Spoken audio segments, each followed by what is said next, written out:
Alors bonsoir tout le monde, on va voir ce soir la paracha de Bo dans le Torah. Et vous allez voir que c'est assez intéressant parce qu'on va parler des noms d'Hachem, de comment est-ce qu'il fonctionne le nom d'Hachem. On a déjà parlé un petit peu les semaines précédentes, avant les vacances, de comment ça fonctionne le nom d'Hachem. Mais là on va voir qu'il y a des noms d'Hachem qu'on a le droit de dire, d'autres qu'on n'a pas le droit, d'autres qu'on ne peut qu'à certains endroits au moment, et d'autres qu'on n'a ni le droit d'écrire ni le droit d'effacer. Et il y a plusieurs niveaux. Et un des premiers les plus classiques, celui qu'on appelle le nom de Tsevakot. Vous avez entendu parler de ce nom? Quand on dit Tzivot Hashem. Alors le mot Tzivot, on ne peut pas le dire normalement. Et si on dit Tzivot Hashem, on peut le dire. Si on dit Hashem Tzvakot, on ne peut pas dire. On doit dire Tzvakot.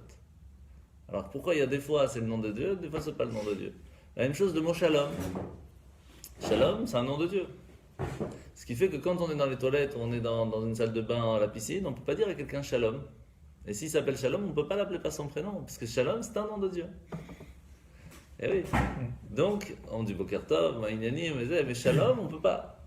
Donc, mais pourtant, on peut écrire Shalom, c'est pas grave, on peut aussi l'effacer. Parce que c'est pas un nom de Dieu qui est utilisé beaucoup, souvent, en tant que nom de Dieu. Alors, à quel moment on appelle ça utilisé comme un nom de Dieu? Et donc, ça nous attache à Dieu à ce moment-là, et on peut l'utiliser pour faire une bénédiction ou autre. Et à quel moment c'est pas? Et comment ça fonctionne? On va voir ensemble Perek Aleph. Alors d'abord, il faut savoir que le nom de Tzivot Hashem, le nom de Tzvakot, n'est pas ramené du tout dans la Torah. Dans les 5 livres de Chumash, on ne le voit pas. On voit Hashem, Yud Kei Vav Kei, on voit Kel, on voit Elohim, mais Tzvakot, on ne le voit pas. Où est-ce qu'il vient la première fois? Avec l'histoire de Chana. Chana, c'est qui? C'est une femme extraordinaire qui était prophétesse et qui malheureusement n'avait pas la possibilité d'avoir des enfants. Donc, très très très longtemps, jusqu'au moment où tous les ans, elle venait avec son mari Elkana pour aller au temple.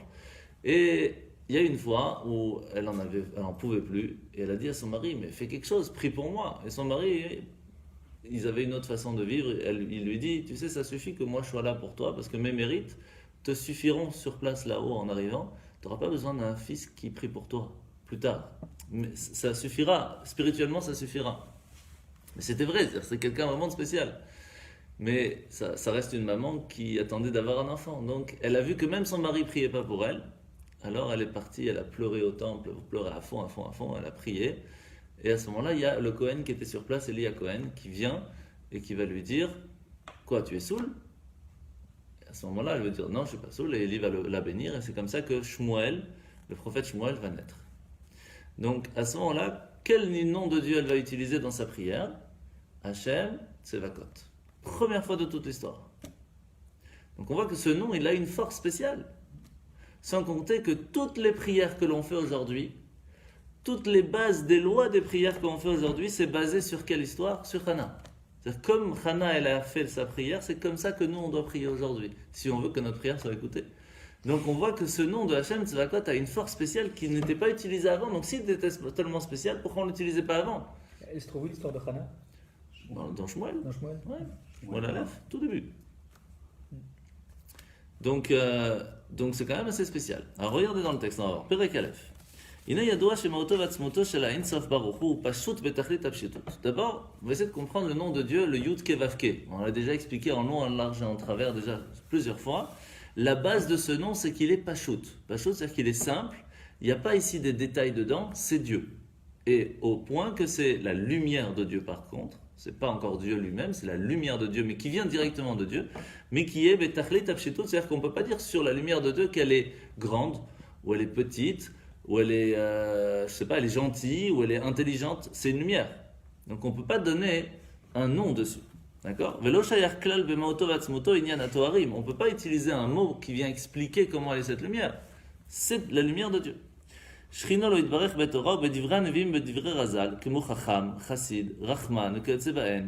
On ne peut pas dire que Dieu, à ce moment-là, lorsqu'il est au niveau de Yud Kei Vav Kei, qu'il est gentil, qu'il est chacham, qu'il est chassid. On ne peut pas utiliser ces mots. Parce que là, on parle de Dieu lui-même, on ne parle pas de comment est-ce qu'il agit dans le monde. Vous comprenez la différence?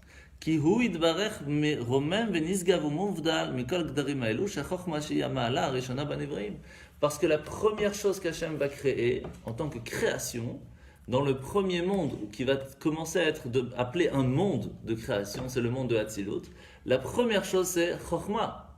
Ce qui veut dire que, étant donné que le nom d'Hachem Yud Kei Vav Kei, c'est avant Atzilut, c'est au-dessus d'Atzilut, donc il n'y a même pas encore la création de cette intelligence. C'est au-delà de l'intelligence. Donc on ne peut pas dire que Dieu, dans son niveau de Yud Kei Vav Kei, ni il est gentil, ni il est miséricordieux, ni il est Chacham. C'est Dieu. Ok? Chazal et Razal, c'est la même chose. Rabbeinu zichronan livracha, Chachamenu zichronan livracha. Alors, inir shevet ki asiya gashmit egabem otov atzmoto yitbarach umikol sheken b'chinat amidot. Et donc, pas seulement, on ne peut pas dire sur Dieu lorsqu'il est du niveau de Yud Kei Vav Kei qu'il est Chacham. Même que Chacham, on va dire, c'est quelque chose qui est quand même assez spirituel. Mais alors dire qu'il est gentil, ça c'est encore plus l'abaisser. Parce que gentil c'est une action. Chacham ça reste encore quelque chose, on va dire c'est une sagesse. On peut dire encore Dieu il a une certaine sagesse, ça reste spirituel comme façon de penser. Mais même la Chokhma c'est une création. Ce qui fait que dire que Dieu dans le niveau de Yud Kei Vav Kei il est gentil, c'est encore plus l'abaisser. Vafal piken. יש מציאות עניין התוארים האלו שבאו בתנ"ך ובדברי חז"ל, דהיינו על דרך מאמר רז"ל, במקום שאתה מוצא גדולתו, שם אתה מוצא ענותנתו. Qu'est-ce que ça veut dire?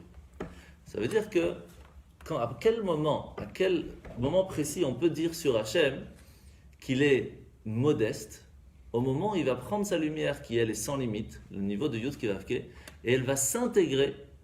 Où ça? À l'intérieur d'une façon d'agir, précise, sans penser aux autres. Et là, ça devient un niveau de tout petit par rapport à Dieu. Parce que quand tu passes de l'illimité à une certaine limite, le niveau est très très grand comme différence. Ce qui fait que lorsqu'on dit Hachem, il est gentil, on le limite à un niveau qu'on ne se rend même pas compte. Et pourtant, on voit que dans la Torah, très souvent, on dit Hachem, il a été gentil, ou il a été dur, ou il a fait la guerre. Donc on voit que c'est Dieu lui-même qui va montrer sa modestie, son humilité, en se contractant pour arriver à un certain niveau d'action. Et tout ça pour qui? Pas pour lui, tout ça pour nous. Donc en fait, à quel moment on peut montrer sa grandeur? Lorsqu'il vient dans le détail. C'est là qu'il montre qu'il est très fort. Parce qu'il y a très souvent des gens qui ont beaucoup de connaissances, mais qui ne savent pas se mettre au niveau de chacun. Et donc ça ne montre pas la grandeur de la personne. Savoir se mettre au niveau de chacun, c'est ça qui va faire que la personne est spéciale. Un bon professeur, ce n'est pas celui qui a beaucoup de connaissances, c'est celui qui sait transmettre à la personne à son niveau. C'est qui encore qui avait les 3000 niveaux? C'est Shlomo Melech, le roi Salomon. Ça, sa sagesse, c'est qu'il savait se mettre au niveau de 3000 personnes différentes. C'est extraordinaire. Et donc, à ce moment-là, lorsqu'il va contracter sa force et qu'il va se limiter, qu'il va arriver dans certains niveaux, on peut à ce moment-là l'appeler un chacham ou un chassid, etc. Mais même encore à ce moment-là, cette chokhma, cette sagesse, elle est quand même énorme. Ça ne nous parle pas du tout. On est très très loin de cette sagesse. On est très très loin de cette gentillesse. On est vraiment très loin. Mais quand même, à ce moment-là, on peut l'appeler aussi, il est grand. À quel moment on peut dire que Dieu il est grand? Lorsqu'il va s'intégrer dans un certain niveau. Parce qu'il fait un effort, par sa grandeur, de devenir plus petit. Et c'est cette façon de se mettre plus petit pour nous qui fait sa grandeur. Donc à quel moment on peut dire que Dieu, on peut l'appeler par un certain nom? Seulement à un moment où il vient et il se contracte, il est plus d'un niveau illimité. Mais le problème, c'est que même le nom Yud Kei Vav Kei, ça reste un nom. Donc, ça veut dire qu'il y a quelque chose avant. Oui, pourquoi? Parce qu'on a déjà expliqué déjà dans les précédents shiurim que Yud Kei Vav Kei, c'est une lumière. Même si elle est illimitée, ça reste qu'une lumière. Si cette lumière, elle est à côté du soleil, on n'en parle même pas de cette lumière. C'est parce qu'il a, entre guillemets, laissé une place sans lui qui permet qu'on peut parler de cette lumière. Parce que pourquoi le soleil, on dit que cette lumière du soleil elle est importante chez nous ici-bas? Parce qu'elle agit, elle fait quelque chose. Mais quand elle est à côté du soleil, on n'en parle pas du tout. La même chose, mais normalement Dieu est partout. Donc comment on peut parler de sa lumière? Puisque Dieu est partout. C'est ça la force d'Hachem. C'est qu'il permet, entre guillemets, c'est ça le néant du début de la création du monde, c'est qu'il a fait d'abord le Choshech, il a créé une obscurité où entre guillemets il n'est pas présent, en tout cas il s'est caché pour permettre la possibilité d'une place où il n'y a que sa lumière. Mais sa première lumière elle est illimitée. Et c'est après avec les contractions qu'elle va arriver à se mettre dans des petits détails. Mais les premiers petits détails dans le niveau d'Atsilut, c'est quand même énorme, par rapport à nous en tout cas. Maintenant donc on va essayer de comprendre où se trouvent les noms d'Hachem. dans les mondes supérieurs. Ça se trouve où? Une idée?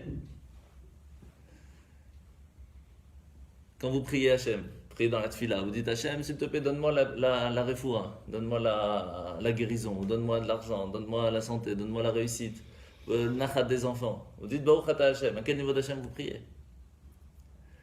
Quand on regarde souvent dans les Siddur Sepharad, on voit qu'il y a à chaque fois c'est un peu différent. Il y a un Yud qui est comme ça, l'autre c'est Yud qui est Vavke, mais avec d'autres, une fois c'est un Kamat, une fois c'est un Patach, une fois c'est.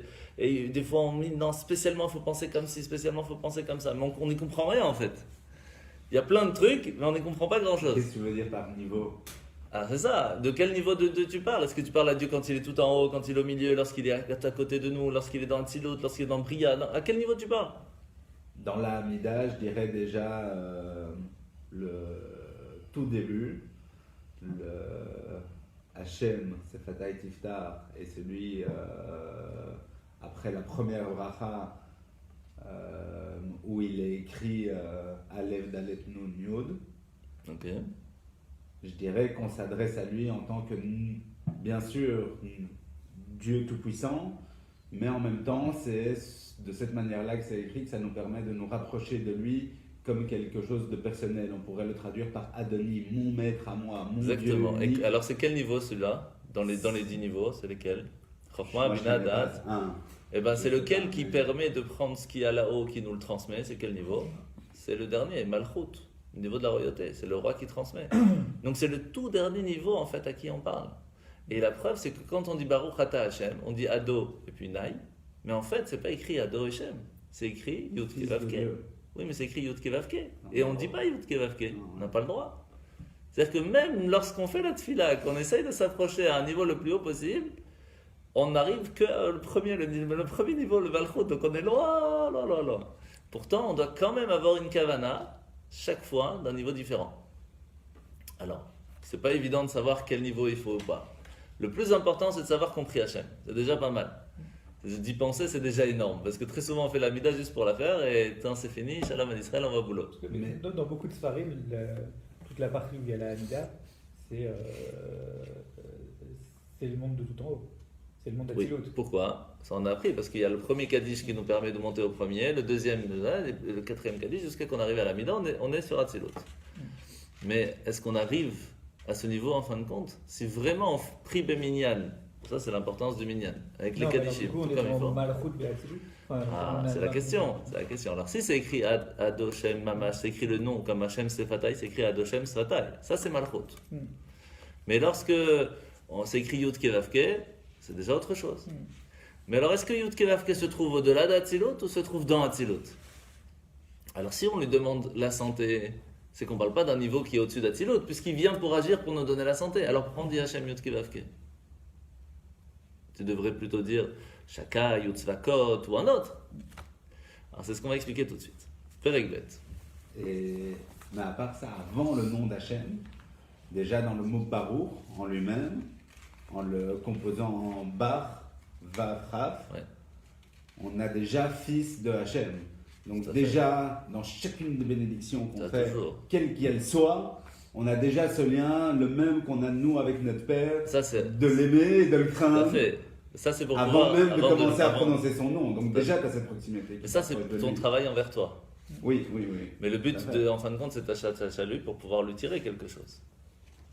C'est ça toute la Hamida. La Hamida, elle n'est pas faite pour le louer. Toutes les prières d'avant la Hamida, c'est pour le louer. Et quand tu arrives à la Hamida, c'est pour lui demander. C'est comme ça quand on va avoir un président, un roi, d'abord tu grasses la pâte, etc. Tu mets la pommade, et après tu demandes ce que tu as besoin. Mais ça, c'est la Ça, c'est la Hamida. manière de demander. Ah, bien sûr. Mais la Hamida, à part au tout début, vers la fin, où tu dis merci et s'il te plaît, tout le reste, c'est que des demandes. C'est ça tout le but de l'Amida. Alors c'est spécial quand on regarde, il n'y a pas vraiment des demandes personnelles, c'est plus des demandes globales. Comment ça se fait alors il y a plein on peut rester des heures sur l'Amida, mais en fin de compte, on voit qu'il y a des noms d'Hachem qu'à chaque fois ils sont un peu différents parce que c'est à un autre niveau. Mais ça reste Yud Ke Vav Ke tout le temps. Alors, comment ça fonctionne? On y va? Vine Shmot Shel HaKadosh Baruch Hu Hem HaKelim de Sfirot d'Atzilut. Les noms d'Hachem se trouvent dans les récipients, dans le Keli, des 10 Sfirot de Atzilut. Shemit Labesh Bahen Or En Sof Baruch Hu. Et là, attention le mot, umitiyached imahen betachlit hayichud ad diyu urguyachad. Aïnou, que ça veut dire? Shem kel hu beprinat kli hachesed, veshem elokim beprinat bli hagvura, veshem adnud beprinat malchut. Qu'est-ce que ça veut dire? Je vous explique. Hachem, lorsqu'il est dans la lumière, en temps au-dessus d'Atzilut, il est illimité. Il veut venir agir dans ce monde.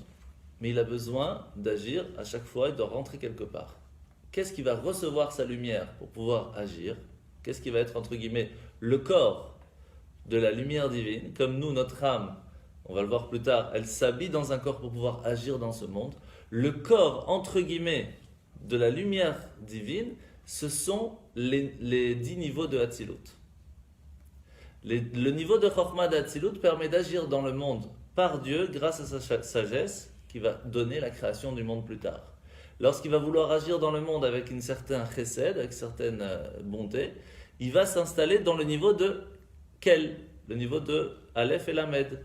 Ou ça peut être Elohim des fois, mais là on va voir que non, parce que le niveau de Elohim c'est quoi? Din. C'est Din, c'est la Gvura. Pourquoi? Parce que Elohim c'est contracter la force de Dieu à un niveau tellement fort qui va permettre d'aller dans les détails de chacun. Et on a le dernier, celui que l'on a expliqué, Ado et Shem, Ado et Punai, celui-là c'est Malchut. Pour cela que tout le temps, en général, quand on fait une bénédiction, on dit Baruch Ata Hashem, merci Hashem qui m'a donné, parce que c'est Malchut qui m'a donné en fin de compte, c'est ce niveau-là. Mais en fait, c'est qui s'est mis dans Malchut? Malchut, ce n'est qu'un corps, ce n'est qu'un récipient. Qu'est-ce qu'il y a dans le récipient? C'est Dieu qui est dedans, sa lumière illimitée qui se trouve dans ce récipient qui transmet la force. Le récipient, en fait, ce n'est qu'un corps, un filtre, si on veut. Donc en fin de compte, il ne faut pas faire l'erreur, comme ce qu'ils ont fait au tout début de la création du monde, et même après l'arche de Noé, où au début, qu'est-ce qu'ils ont dit? Ils ont dit Dieu existe, ça on n'a pas de souci. Par contre, il va donner le libre arbitre au soleil de faire son job. Et donc nous, on va prier à qui? Au soleil.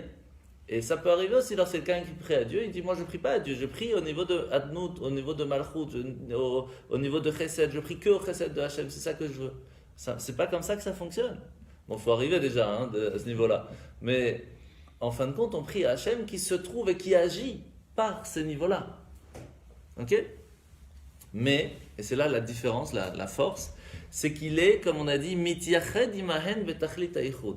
C'est-à-dire qu'il est complètement uni avec lui. Comment c'est possible? Puisqu'il est illimité et qu'il veut s'unir complètement avec une chose limitée. Ça ne marche pas. C'est pas fonctionnel. Vous vous rappelez qu'on avait parlé sur le Gan Eden, que Dieu, avec le niveau d'Abraham qui était tellement haut, vous vous rappelez ce niveau-là? Le niveau d'Abraham qui était tellement haut qu'il avait besoin de la Brit Mila pour pouvoir arriver à ce que ça arrive jusqu'à chez lui. Et que c'était tellement haut que même arrivé au Gan Eden, qui est au tout début de Hatzilut, il n'arrive pas à rentrer. Parce que c'était trop illimité. Entre l'illimité et le limité, c'est trop grand comme différence. Donc comment ça peut arriver jusque-là? Et là, pas seulement que ça peut arriver et que ça peut passer, c'est qu'il devient un seul être. Une seule entité. Comment il fait? Alors on va voir. Omnam Shem Havaye hu apnimiyut shel kol hashemot shehem hakelim. Ki hu beprinat haorot hamitlabshim betoch hakelim, da'aynu beprinat kel shu Hashem bekli hachesed, הנה בבחינת האור שנמשך מאין סוף ברוך הוא להתלבש בו בבחינת שם הוויה. וגם בבחינת שם אלוקים שבכלי הגבורה מתלבש בתוכו שם הוויה שבבחינת האור מאין סוף המתלבש בתוך הכלים הנ"ל. Ça c'est ce que je viens de vous expliquer, que le Dieu, quand sa lumière illimitée va s'installer dans le niveau de Chesed, il va devenir une partie de lui et inversement. ועל דרך זה בכל השמות שאינם נמחקים שהם בבחינת הכלים. La même façon pour tous les autres noms qu'on ne peut pas effacer. Il y a combien de noms qu'on ne peut pas ni écrire ni effacer? On ne peut pas les écrire parce qu'on ne peut pas les effacer. Il y a combien? Il y a deux avis, qui les deux sont les mêmes. Mais c'est pas le même. 7 ou 10. 7 ou 10. 7, parce qu'on parle des 7 midot. Et l'autre avis qui dit, mais il y en a 3 qui sont par rapport à Chokhmah bin Hadat, qu'il ne faut pas oublier. Donc ceux-là aussi, on ne peut pas les utiliser. Alors c'est quoi les 10? Alors, il y a les plus faciles à se rappeler, c'est Kel, on vient de parler, Chesed, Eloka, Eloké, Elokim, Tzvakot, celui-là qu'on va parler tout de suite, Shakai, celui des Mezuzot, Shomer d'Altot Israël, Yud-Ke Vavke, le classique, Yud-Ke tout seul, lorsqu'il lui manque le Vavke, je ne sais pas si on a déjà appris cette différence, c'est tant qu'il n'y a pas Mashiach, il ne peut pas être ensemble, on a besoin, bon, c'est Al-Keskia, et Aleph Ke Yud Ke. Celui-là, on le voit très rarement, mais on le voit d'Afka dans la paracha lorsque Moshe Rabbeinu il va parler avec Hachem. Il lui dit mais ils vont me dire qui c'est Dieu. Et qu'est-ce qu'il va répondre? Je suis qui je suis. Aleph Ke Yud Ke. Je suis. C'est un niveau spécial. C'est le niveau d'Hachem qui souffre avec nous dans le monde. Quand on est nous en exil, il souffre avec nous aussi. Et ce niveau-là, il est très spécial. Sans rentrer dans le détail, quand on va au mikvé, il y a des kavanotes pour celui qui connaît un petit peu la Kabbale. Il y a des kavanotes quand on rentre, etc. Et c'est le niveau de Aleph Ke Yud Ke qu'on utilise pour les kavanotes du Baal Shem Tov quand on apprend les kavanotes du mikvé. Bon, ça c'est un peu plus compliqué. Mais en tout cas, c'est un niveau spécial. Donc on a, et bien sûr, Adnout, qu'on a parlé de Malchut. Alors, qu'est-ce qu'il a de spécial, tous ces noms? Tous ces noms ne sont que des filtres. C'est un petit peu comme l'histoire du soleil avec l'atmosphère qu'il y a autour de la Terre. Le soleil, il envoie une lumière. L'atmosphère filtre cette lumière pour qu'elle puisse arriver et faire pousser les plantes ici et pas les brûler. L'atmosphère, c'est Elohim. L'atmosphère, c'est le nom d'Hachem qui est Gvura, qui va filtrer la lumière divine, qui va filtrer la lumière du soleil. Donc, est-ce qu'on peut appeler que l'atmosphère, c'est en soi une lumière? C'est pas une lumière, l'atmosphère. Elle ne fait que filtrer. Est-ce qu'on peut dire que Elohim, c'est un nom de Dieu? Ou c'est simplement une enveloppe qui utilise la lumière divine? Ça, c'est difficile à répondre déjà. Ouais, bon, mais ça dépend. Moi, j'aurais Alors, dit oui. C'est une expression que de la c'est source. C'est qu'une expression de la source, en fin de source. compte. S'il n'y a pas Yud Ke Vav Ke, il n'y a pas Elohim. Oui, mais le soleil, il n'est pas au même statut que Elohim non plus. Ah non. Ah oui, par rapport à... Bien sûr. Non, mais là, je te parle par rapport au Machal. L'exemple, c'est que le soleil, c'est Yud Ke Vav Ke. L'atmosphère, c'est D'accord, Elohim. d'accord. Et le monde, il reçoit. Tu comprends? Alors, en fait, normalement, on aurait pu se dire que c'est simplement... L'atmosphère, c'est Elohim. C'est-à-dire qu'Elohim n'est qu'un filtre. Mais là, ce qu'il nous dit, c'est qu'il est mitiyachadito. Il devient une entité, comme si l'atmosphère devient une lumière et c'est cette lumière qui transmet. Ça, c'est une force qui est normalement pas possible. Quand tu dis au soleil, tu t'installes qu'un petit peu de lumière dans l'atmosphère, c'est pas logique, c'est pas compréhensible, puisque c'est deux mondes tout à fait différents. C'est deux entités. Et là, ça fonctionne. Comment ça fonctionne? En fait, vous allez voir dans la suite, c'est écrit tout de suite la réponse. Alors, Peri Gimel. והנה כתיב זה שמי לעולם וזה זכרי לדור ופירשו בתיקוני זוהר שמי עם יודקה שסה לא תעשה זכרי עם ו"ק רמ"ח מצוות עשה. Il y a cette phrase très connue dans la tefila où on dit c'est mon nom pour toujours, זה שמי לעולם וזה זכרי, et ça c'est mon souvenir, les d'or pour chaque génération. Quand on prend le mot זה זכרי, c'est mon souvenir. Ça disait Shemi. Ah ouais, ok. Donc le mot Shmi, si on rajoute le Yud-Ke d'Hachem, ça fait en tout 365, la valeur numérique. Pourquoi? Parce que le niveau de Yud-Ke, c'est le niveau des 365 interdits. Par contre, si je prends le souvenir d'Hachem avec Vav-Ke, j'arrive à 248 pour les 248 mitzvot positives. Ce qui veut dire que si je prends ne serait-ce que déjà Yud-Ke Vav-Ke, à l'intérieur j'ai le niveau de bonté d'Hachem et le niveau de sévérité d'Hachem. Directement dans Yud-Ke Vav-Ke déjà. Mais on a expliqué qu'on ne peut pas dire que Yud-Ke Vav-Ke, puisque c'est une lumière qui est limitée, on ne peut pas commencer à dire il est gentil ou il n'est pas gentil. Et on ne peut pas dire qu'il est chesed ou il est gvura, puisqu'il est illimité. C'est qu'une lumière. Alors, comment ça fonctionne? Tout simplement, regardez dans le texte. Shu prinat za de atzilut, ramach mitzvat aseh nimshachim et prinat achasedim shebeza. Za, c'est Zeir Anpin, c'est les 7 niveaux de atzilut. Veshasa lo taaseh meprinat agvurot shebeza. ובהם נכללים כל פרטי דינים דאיסור והיתר כאשר הוא פסול חיי וזכאי שהיתר והכשר נמשך מבחינת החסד והעובר אלא תעשה ממשיך עליו מבחינת הגבורות. Qu'est-ce que ça veut dire? Qu'en fait, Yud Ke Vav Ke, le nom d'Hachem, lorsqu'il est au-dessus de Hatzilut, là il est complètement illimité, c'est qu'une lumière, il ne vient pas faire ici aucune action. Vous vous rappelez qu'on a expliqué que lorsqu'Hachem il se contracte, en fin de compte, il a besoin qu'il y ait sa lumière qui passe de l'autre côté, qui reste illimitée, qui donne la possibilité de la création en soi. Vous vous rappelez de ça? En fait, ici, on a cette lumière qui est tellement forte, qui est celle d'Hachem, qui va s'intégrer à l'intérieur du niveau. Et comment ça fonctionne? Il va donner 2 exemples. Je vais vous le dire tout de suite, comme ça vous allez pouvoir comprendre comment ça fonctionne. Le plus classique, le plus facile à comprendre, c'est celui du corps et de l'âme, comme je vous ai dit tout à l'heure. Est-ce que l'âme, elle est à part le corps ou elle fait partie du corps lorsqu'elle fait vivre le corps? Le corps, en fin de compte, il vit comment? De façon complètement attachée à l'âme, où il y a le corps et il y a l'âme, il faut que l'âme envoie des messages au corps pour pouvoir agir. La dernière fois, on avait déjà appris que quand le cerveau il envoie un message au corps, il n'y a pas de fraction de seconde, c'est direct. Pourquoi? Parce qu'ils deviennent une seule entité. L'âme et le corps deviennent une seule entité alors que ce sont deux choses complètement contradictoires. Un c'est complètement spirituel et c'est complètement matériel et pourtant ils vivent ensemble d'une seule entité. Là c'est la même chose. Hachem il va s'habiller de façon à ce qu'il va vivre en même temps que ce niveau-là de Chesed ou de Gvura ou de Tiferet ou de Chokhmah ou de Bina.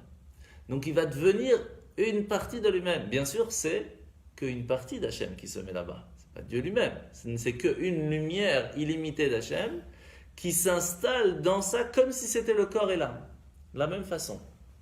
Et on peut expliquer ça grâce au deuxième exemple qui va nous faire comprendre encore plus facilement.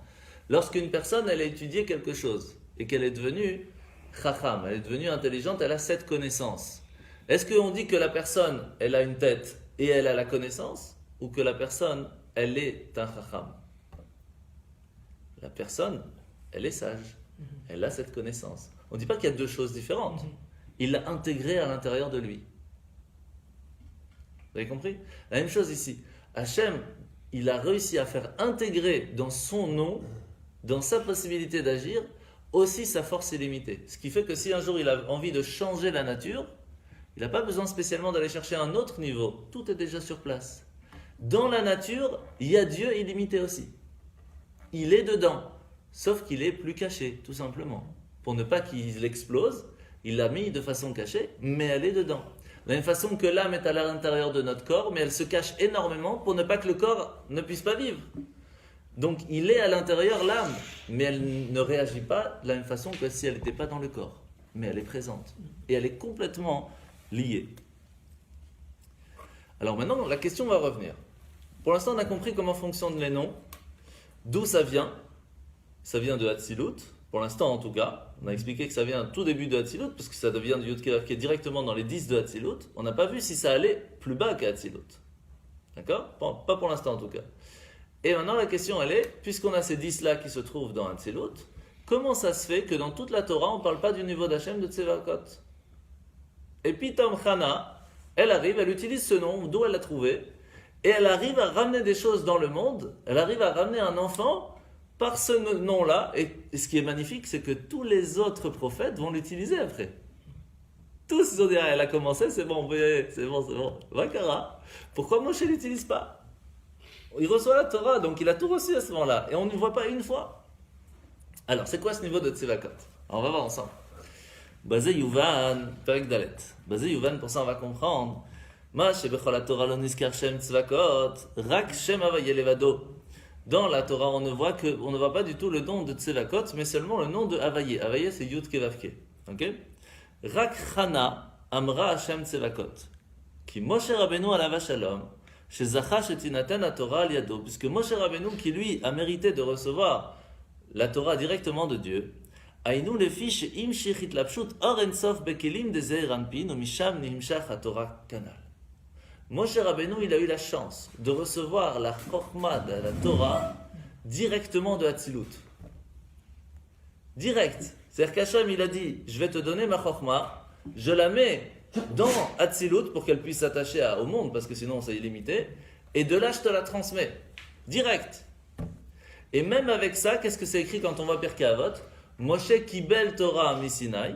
Moshe, il reçoit la Torah du mont Sinaï d'un niveau extraordinaire. Est-ce qu'il a tout reçu? Bonne question. Pourquoi? Qu'est-ce qui fait la différence? Parce que tout de suite après, c'est écrit Umesara le Yehoshua. Il a transmis tout son savoir à Yehoshua. Donc c'est pas écrit que Hachem a tout transmis à Moshe.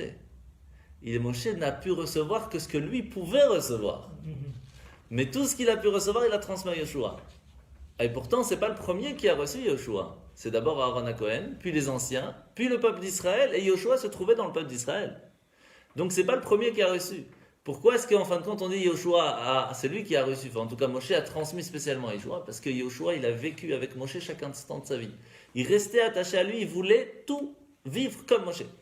Et comme il était avec Moshe chaque instant, il a pu recevoir la transmission de Moshe de façon complète. Mais ici Moshe il a reçu de quoi? Directement de la niveau de Chokhmah de Hatzilut. Donc pour lui, il n'avait pas besoin d'autres noms. Directement d'Hachem, il a reçu. Il n'avait pas besoin d'utiliser d'autres noms, il n'a pas besoin d'aller dans les niveaux plus bas. Mais donc lui, il a tout reçu, Moshe. En tout cas, du niveau à son niveau, il a tout reçu. Il n'a pas tout reçu, c'est pas possible. Quel niveau a reçu plus? Il y a Shlomo. Non, même pas, parce que Moshe, il connaissait plus que Shlomo. Shlomo Amelach, la différence, c'est qu'il pouvait. Moshe aussi. La seule chose que Moshe avait plus que Shlomo n'avait pas, c'est qu'il avait l'explication de la vache rousse. Donc en fin de compte, c'est Moshe qui avait tout. Tout ce qui est possible à un humain, même le plus grand tzaddik, et même qu'une personne comme Moshe, que quand il est revenu la 3e fois du mont Sinaï, il était mi-ange, mi-humain, tellement il a tout reçu d'un niveau très fort. Mais à ce moment-là, le problème, il n'est pas chez Moshe. Le problème, il est chez celui qui va recevoir, celui qui va étudier avec Moshe. Parce que dire que Moshe, lui, l'a reçu de Hatzilut, ça c'est pas un problème, ça on sait, Moshe c'est Moshe. Mais le peuple d'Israël, ils ont reçu de Moshe, mais ils ont reçu quel niveau? C'est ça la question. Parce que toute l'histoire, pourquoi Hana et pourquoi tous les prophètes, ils parlent au peuple juif? Ils parlent pour eux ou ils parlent pour le peuple? Ils viennent transmettre un message au peuple. Ça veut dire qu'ils utilisent un nom d'Hachem qui va parler au peuple. Si ça parle à eux-mêmes, ils parlent avec Dieu direct, entre guillemets, chacun à son niveau, mais ils n'ont pas besoin d'utiliser des noms bas, entre guillemets. Ils parlent à Hachem. Mais nous, qu'on est tellement loin, on a besoin d'un niveau beaucoup plus bas pour comprendre de quoi on parle. Ce qui fait que Moshe Rabbeinu, lorsqu'il transmet la Torah au peuple juif, est-ce qu'il utilise le nom de Tsevakot? Non. C'est-à-dire que même eux, ils ont reçu un niveau quand même très très haut, la Torah. Et c'est pour cela qu'arrivés devant la terre d'Israël, ils n'ont pas voulu rentrer en Israël. Ils vivaient tellement bien la Torah à un niveau tellement haut, ils ont dit mais qu'est-ce qu'on va se prendre la tête de devoir travailler la terre? Et ça va faire qu'on ne va pas pouvoir étudier, que nos enfants vont devoir aller travailler, ils vont oublier la Torah. C'est un risque qu'on ne veut pas prendre. Et ils ont raison sur le point. Et Moshe il leur a dit, vous n'avez rien compris. Tout le but de la Torah, c'est de le mettre en action dans la vie de tous les jours. Et si vous n'allez pas en Israël, alors ça ne sert à rien d'étudier. Restez dans la spiritualité, même les plus hauts niveaux, ça ne sert à rien si vous n'allez pas mettre tout ça en action. Et donc, puisque eux, ils avaient tellement reçu d'un niveau tellement grand qu'ils n'arrivaient pas à se séparer de ça, eux, ils sont tous restés dans le désert. C'est que la prochaine génération qui vont recevoir d'un niveau beaucoup plus bas, qui vont pouvoir utiliser ça en Israël. Alors maintenant, la question, elle est, à quel moment et où se trouve le nom de Tsevakot que Hana va tirer? Alors, on est à la ligne où ça commence Bet, Yud, Ain. Ok? Donc, Mashen Ken Bebiya. Biya, c'est Bria, Yetzira, Asiya. C'est les trois mondes. Ok? Donc, Mashen Ken Bebiya, Bebria, Yetzira, Asiya. En agilui klal beakelim, hela aneviim shacharav. המשיכו את אור אינסוף ברוך הוא שהתלבש גם כן בכלים דברייה יצירה עשייה, מה שלא היה כן בימי משה רבנו. La force, c'est que Moshe Rabbeinu, il a dit à Hachem, tu t'installes s'il te plaît dans tout le monde de Hatzilut pour pouvoir nous donner tout, que ce soit la Chokhmah, que ce soit la Bina, le Da'at, que ce soit même la bonté, même ta sévérité, tout, c'est un niveau illimité, un niveau extraordinaire. Et c'est par ça qu'on va vivre.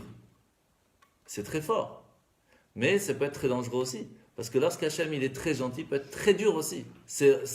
Les deux vont ensemble.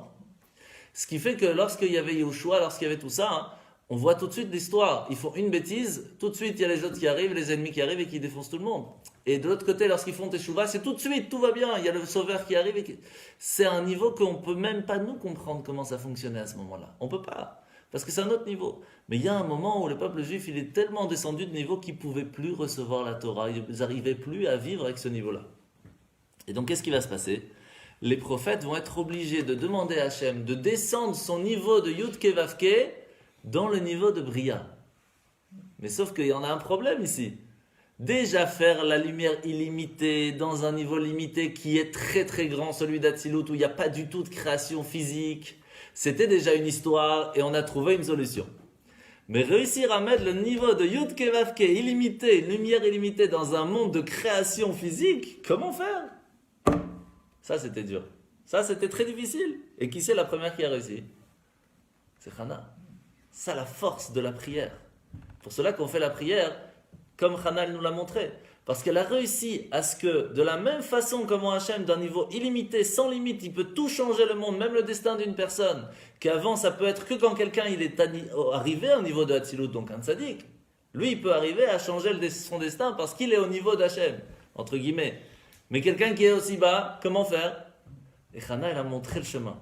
Elle a dit, je vais vous montrer comment on peut réussir à prendre le niveau de Yud Ke Vav Ke, le niveau d'Hachem, lorsqu'il est illimité, le mettre dans un niveau de Bria, de Yetzira et même de Asiya. Que même une personne que toute sa vie c'est que l'action, elle n'arrive pas à étudier, elle ne sait pas, elle ne connaît pas, il peut changer son destin parce qu'il est attaché à Yud Ke Vav Ke. Comment faire? Ça, c'est un niveau énorme. Alors regardez ce qui va se passer. Perek והוצרכו לזה כי בימי משה רבנו עליו השלום שהייתה נבואתו מאצילות puisque sa névoie elle venait de Hatzilut על כן המשיך להם למטה תורה משם מבחינת האצילות. Comme on a dit, Moshe il a fait transmettre à tout le peuple juif de Hatzilut. On va sauter un petit peu parce que je vous ai déjà expliqué tout ça.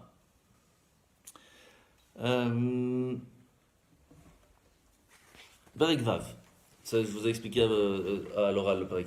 Vezeu inyan shem tsevakot sheniskar beneviim. Ça, c'est le nom de tsevakot qu'on a expliqué que les prophètes ont utilisé. Pourquoi? Ki tsevakot hu lashon chayalut. Vehem gdudei neshamot umalachim de bria asher en mispar legdudav. Vehem nivraim umuchadshim ma'in layesh mamash. Ve'enan elokut klal kemo atzilut shehu bchinat elokut mamash. Ve'afal piken הנביאים המשיכו שהתלבש בהר אור אינסוף. Là, on a un gros souci. Parce que, encore, tu viens me dire que le niveau de Yud Ke Vav Ke, c'est une lumière qui s'installe dans un niveau qui est de Hatzilut, qui reste encore une certaine lumière. Je peux comprendre. Même si c'est difficile à comprendre, on peut comprendre. Mais lorsqu'on arrive à un niveau de Bria, c'est une création. Les anges sont une création, il n'y avait rien avant, et il y a quelque chose de nouveau qui arrive. Comment, dans cette nouvelle chose, une lumière peut s'intégrer? Comment une lumière spirituelle peut s'intégrer dans un corps physique. Alors même si le corps de l'ange il reste très spirituel, ça reste une nouvelle création. Donc comment faire pour que cette nouvelle création puisse recevoir le niveau de Yud Ke Vav Ke qui est sans limite? Ça c'est quelque chose qui n'était pas normal. Et en fait, là on se ramène les deux mashal, les deux exemples que je vous ai ramenés tout à l'heure. Celui de le neshama qui s'installe dans le corps et qui vit tous les deux ensemble, d'une seule entité. Ça, c'est la force qu'Hachem, parce qu'il est illimité, il peut même faire ça. Parce qu'il est illimité, il peut réussir à s'installer dans un corps physique et en même temps rester tout à fait spirituel. Ça, c'est la force qu'il a fait lorsqu'il nous a créé avec la neshama. Et c'est la même force lorsqu'une personne elle étudie quelque chose et que ça devient une partie de lui-même. C'est une seule entité. Eh bien, Hachem a permis aux Nevi'im, aux prophètes, de réussir à amener sa lumière illimitée aussi dans les niveaux tellement bas qu'il va arriver dans le niveau de Bria, puis il va descendre avec la descente des générations. C'est pour cela qu'on dit que dans les générations, doucement, il y a ce qu'on appelle Yeridat Adorot. Yeridat Adorot, c'est-à-dire il y a la descente des générations. Chaque génération, elle a descendu de niveau. C'est pas comme les gens ils disent aujourd'hui, il y a la modernité, on est de mieux en mieux. Pas du tout, on est de moins en moins. Regardez le monde comment il fonctionne aujourd'hui, c'est une catastrophe. Parce que c'est une Yeridat Adorot. Mais même dans le niveau d'Hachem, comment il agit dans le monde, il y a cette Yerida. Parce que son niveau de Yud Ke Vav Ke avant, lorsqu'il agissait dans le monde, c'était grâce à Hatzilut. Donc imaginez le niveau de Torah qu'ils avaient les gens, le niveau de sagesse qu'ils avaient, comment ils vivaient avec une approche de Dieu, avec le Beth Amikdash, ils voyaient les miracles. Quand vous regardez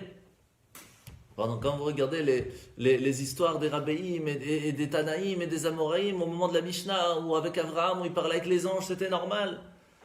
On est loin de tout ça, mais parce qu'on n'est même pas apte à ça. C'est ça le problème. C'est pas à cause des Gilgolim, il y a une subdivision de... Aussi, bien sûr, ça aide pas, parce qu'à force que l'âme elle vient, elle prend aussi du bien, mais elle prend aussi des choses pas bien, donc il y a encore un travail à faire, et puis à chaque fois on perd, et à force, on est de moins en moins bon.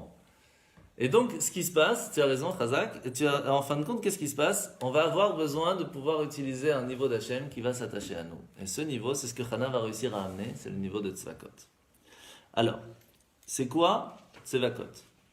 אז נקרא הוא יתברך השם צבקות, שהוא שם התואר, שהוא יתברך, הוא אחד עם צבאות הנ"ל ואינם נפרדים. ולכן שם הוויה מצטרף לשם צבקות, כי שם הוויה הוא באצילות, והוא המשכת אור אינסוף בכלים דאצילות, ואם כן, כדי שתמשך אור אינסוף בבריאה יצירה עשייה, הוא על ידי שם הוויה בתחילה, וזהו הוויה צבקות. C'est pour cela qu'il y a une grande différence quand on va dire Tzivot Hashem et quand on dit Hashem Tzvakot. Vous savez que là j'ai dit Tzivot sans problème, c'est pas le nom de Dieu. Et quand je dis Hashem Tzvakot, là c'est le nom de Dieu. C'est quoi la différence? Si je commence par Tzivot, c'est-à-dire simplement je dis il y a cette possibilité d'Hashem de venir dans le monde et d'agir d'une certaine façon. Ça reste un filtre, c'est un keli, c'est un récipient, il n'y a rien dedans. Et après, de là, il y a Dieu. C'est pas un nom de Dieu, Tzvaot. Par contre, quand je dis Hachem, il va envoyer à Tzevakot, à ce moment-là, il se trouve à l'intérieur de Tzevakot et il agit dans le monde lorsqu'il devient une partie lui-même. Tzevakot, il devient la lumière divine directe. Et c'est pour cela que le nom de Tzevakot a ces deux avis. D'un côté, on dit oui, c'est un nom de Dieu qu'on ne peut pas écrire, qu'on ne peut pas effacer, qu'on ne peut pas dire. Et de l'autre côté, on peut le dire aussi. Et on peut l'effacer, on peut l'écrire, pas de problème. Parce que ça dépend comment il est écrit, comment il est dit. Ok? Et c'est pour ça, quand par exemple quelqu'un qui apprend les lois de Sofrout, de Sefer Torah, de Tfilin, tout ça, et une personne doit écrire dans le Sefer Torah le mot Yehuda, et qu'il écrit Yud, après il y a le He, après il y a le Vav, après il y a le Dalet, et Isgour, il écrit à la place du Dalet, il le finit en He. Ça fait Yud Kevavke. On ne peut plus effacer, c'est le nom d'Hachem. Donc là, c'est très difficile lorsqu'une personne elle voit un Sefer Torah comme ça, elle ne peut rien faire. Parce qu'elle voit le nom d'Hachem, c'est foutu. Mais la personne qui vient d'écrire, et qu'elle, quand elle a écrit, elle a dit j'écris spécialement pas le nom d'Hachem, j'écris le mot Yehuda. Après, je me suis trompé. Alors, est-ce qu'il a écrit le nom d'Hachem ou pas? Est-ce que ça s'appelle d'être le nom d'Hachem ou pas? Il y a plein d'avis dessus. C'est toute une histoire. La même chose pour Tzevakot. Il n'y a pas l'intention. Il n'y a pas d'intention. Toute la force qu'on met dans l'écriture, qui fait la force spirituelle qui amène la bracha dans la mezouza, dans les tefillin, etc., c'est l'intention qu'on y met. C'est pour cela qu'on essaye de trouver un sofer qui va au mikvé, qui fait attention à quand il y a plein de détails. C'est pour ça qu'il y a des prix plus petits, plus grands. Pas seulement dans la qualité de l'écriture, mais aussi dans l'intention qu'on y met. La crainte. Ah oui. Donc, et c'est pour cela que dans Tzevakot, c'est la même chose. Tu peux avoir Tzivot Hashem, l'armée d'Hachem, et de l'autre côté, Hashem Tzvakot. Hashem se met dans l'armée, il s'introduit dans l'armée, et là, il agit dans le monde. Ça, c'est un autre monde, ça n'a rien à voir. Mais Tzivot Hashem, on parle de nous. Exactement. Donc, c'est ce que je te dis. Quand on parle de nous, Tzivot Hashem, c'est que nous, on va vers Dieu. Donc, la Tzivot, c'est que nous. C'est pas le nom de Dieu. Mais quand on dit Hachem, il devient Tzvakot, il va agir avec nous dans la guerre. Parce que c'est quoi Tzava? C'est l'armée. Donc Tzvakot, c'est l'armée. C'est quand Hachem, il vient et s'intègre dans l'armée d'Israël pour pouvoir agir, pour pouvoir faire quelque chose. Avec un Aleph, ça va à la fin. Oui, bien sûr. Donc là, c'est quand Hachem s'introduit dans l'armée qui permet de faire qu'on gagne la guerre. C'est un autre niveau. Mais on n'a toujours pas fini parce qu'il y a une grande question maintenant. Qu'est-ce que ça veut dire alors quand on est sorti d'Égypte? Que sont sortis en même temps que le peuple d'Israël toutes les armées. Regardez, on va voir dans le Perek Zayin. On finit avec ça. Regardez. Dans la parasha de Bo. Ce jour-là, lorsqu'on va sortir, Yatsu kol tzivot. On sort d'Égypte et va sortir toutes les armées. Quelles armées? Il n'y avait pas d'armée dans le peuple, il n'y avait pas de ça à ce moment-là. Alors de quoi on parle ici? Alors, regardez. Les Kohanim, non. Alors, regarde. Pirouche, tzevakot avaye ou lachon samour. Shatzivot nitfal leshem avaye. Aval heno lachon shenatoar kemo avaye tzevakot. Ici, on fait bien la différence que ici c'est écrit Yatsu et kol tzivot Hashem. Et pas Yatsu kol Hashem tzevakot. Ici, Hachem ne s'est pas installé dans le mot de Tzevakot pour nous faire sortir d'Égypte. Ça, c'est une erreur de dire que quand on est sorti d'Égypte, c'était juste un niveau contracté de Dieu qui s'est mis dans la force, comment il est fort dans l'armée, qui nous a fait sortir. Non, il a fait sortir les armées d'Hachem. Mais c'est quoi les armées d'Hachem? Alors, il y a la vie classique du Midrash, qui est, les Tzivot Hachem, ce sont les anges gardiens de chaque juif, qui sont sortis avec le peuple juif, pour aller en fin de compte en Israël. Ça, c'est le Midrash qui explique, c'est la façon la plus simple d'expliquer. Mais là, quand on apprend la Kabbale, on va voir qu'il y a quelque chose de beaucoup plus fort et on va comprendre aussi d'autres questions en même temps. Regardez. והיינו, בחינת הניצוצים שנתבררו בגלות דמצרים ונתהלו להיכלל בשם הוויה הם נקראים צבאות השם. Les nitzutzot, les étincelles spirituelles qui étaient tombées avec le monde de Shvirat HaKelim, vous vous rappelez le monde de Tohu au début de la création du monde qui a explosé, que ces lumières sont arrêtées, etc. Eh bien, ces lumières sont tombées où? Un peu partout dans le monde. Mais qu'est-ce qu'il a fait Yosef? Il a fait que l'argent du monde entier vient en Égypte pour pouvoir raffiner pendant les 210 ans d'esclavage, enfin donc 86, mais de travail qu'il y a eu en Égypte, permettre qu'on puisse sortir avec ça et les amener en Israël. Ah, et combien alors sont sortis? Il y en a combien qui sont tombés, il y en a combien qui sont sortis? On va voir, c'est facile, vous allez voir, tout est marqué. Ki rapach nitzutzot naflu beshvirat hakelim. Resh c'est 200, P c'est 80, Chet c'est 8. Ça fait 288 nitzutzot, étincelles divines, sont tombées au moment de la création du monde. Et c'est notre job de les faire remonter. Umize nitbarer begalot mitzraim, resh bet nitzutzot. 202, en 210 ans d'esclavage en Égypte, on a réussi à faire remonter 202 étincelles sur les 288. Vous imaginez le travail qu'ils ont fait à ce moment-là? C'est énorme. Alors qu'en 210 ans, ils ont fait ça, nous, ça fait 3000 ans qu'on galère pour finir ce qui reste. On est loin, hein? C'est fou. Par leur souffrance et tout ça. Par leur souffrance, La par Shoah, leur ça fait travail. rattraper les points. Ah ouais, ça c'est sûr. Mais le rabbi, il a dit qu'après la Shoah, ça y est, maintenant, on a fini les étincelles. Il a dit, on a même fini de les tzartzer takaftorim. Ça veut dire, tu sais, quand un soldat il s'habille, il a fini de mettre ses habits, il va frotter ses boutons pour qu'ils soient propres, pour recevoir le général. Même ça, on a fini. Alors qu'est-ce qui manque? Comme je vous ai expliqué, on a mis le tuyau, mais quand le plombier il a oublié de rallumer l'eau. C'est tout ce qu'on doit faire. C'est tout. Et donc, il a fait, en Égypte, sont sorties toutes les armées d'Hachem, toutes les nitzutzot, toutes les étincelles divines qui se trouvaient en Égypte, il y en avait 202, sont sorties. Et comment c'est qu'il y avait 202? C'est très simple. Quand on est sorti d'Égypte, c'est écrit quoi? Vegam erevrav alaïtam. Ça veut dire qu'il y avait des Égyptiens qui ont dit, nous aussi on veut sortir d'Égypte avec vous parce qu'on a vu que c'était le vrai Dieu, c'était Hachem. Erev, la soirée, donc toutes les choses qui sont tombées très basses, l'obscurité. Rav, il y en avait beaucoup, mais Rav c'est quoi? Reshbet, 202. Ces 202 là qui étaient tombés ont pu sortir d'Égypte. Donc maintenant on a compris c'est quoi l'histoire de Tzivat Hachem et c'est quoi l'histoire de Hachem Tzvakot. Donc Chana, elle a utilisé quoi? Le niveau de Tzivat Hashem, non, le niveau de Hashem Tzvakot pour pouvoir attirer des nouvelles lumières au niveau de sa génération. Mais nous, aujourd'hui, on doit faire quoi? Hashem Tzvakot ou Tzivat Hashem? On va voir. Qu'est-ce qu'on pense? Les enfants, ils sont appelés les Tzivat Hashem, bien sûr. Ouais. Alors c'est quoi Tzivat Hashem? ופירוש ועניין שנקראו צבאות השם מבחינת תפל וסמוך לשם הוויה כי מספר הרפ"ח ניצוצים הם מבחינת שמות. Ça c'est un peu compliqué, on va pas rentrer dans le détail, on va avancer. אבל כשנתבטל במציאות לגמרי אז אינו מרגיש ההשגה והביטול דרך משל לניצוצות דתו. Ouais, on va finir comme ça parce que la fin est un peu compliquée. ופירוש הוציא השם את בני ישראל לצבאותם היינו שנשמות ישראל הן למעלה מבחינת ניצוצים. Maintenant la question elle est très simple. Quand quelqu'un il est dans un trou et qui veut sortir, il a besoin que quelqu'un qui soit en dehors du trou puisse le faire sortir de là. Ce qui veut dire que si les nitzutzot, les étincelles divines sont tombées très très bas, ça veut dire que nous, pour pouvoir les faire sortir de là, on doit être sorti. On ne doit pas être dans le trou, parce que sinon dans le trou on ne peut pas les chercher. La seule personne qui a réussi la seule personne qui a réussi... Ouais.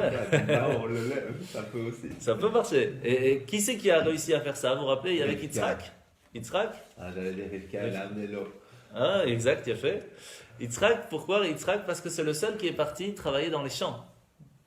À la différence de tous les autres patriarches, les autres, même David, tout ça, ils travaillaient avec les moutons. Il préférait rester au-dessus pour pouvoir tirer ce qui était tombé. Yitzhak, il est parti carrément faire Mifsaïm, mais il est parti à l'intérieur du travail. Et il est parti de là, il est remonté. Et vous vous rappelez par quel mérite? Par les deux ailes. Quand on a des ailes, on peut remonter de là où on est tombé. Et ces deux ailes, c'est quoi? C'est ce qui nous permet, en fin de compte, de faire ressortir ces étincelles divines qui sont tombées. C'est Avat Hashem et Irat Hashem. Lorsqu'on a l'amour de Dieu et la crainte de Dieu, alors ensemble, ça nous donne des ailes et on peut réussir même à aller dans des endroits où il n'y a qu'un restaurant, il y a 2 magasins cachers et qu'il y a de temps en temps des petits chéos, et réussir par ça à faire sortir les nitsusot qui sont là. Et quand on aura fait sortir tous les nitsusot, alors on aura chez Hashem, Ezrat Hashem, avec Mashiach Tzidkenu Bekarov. Chazak.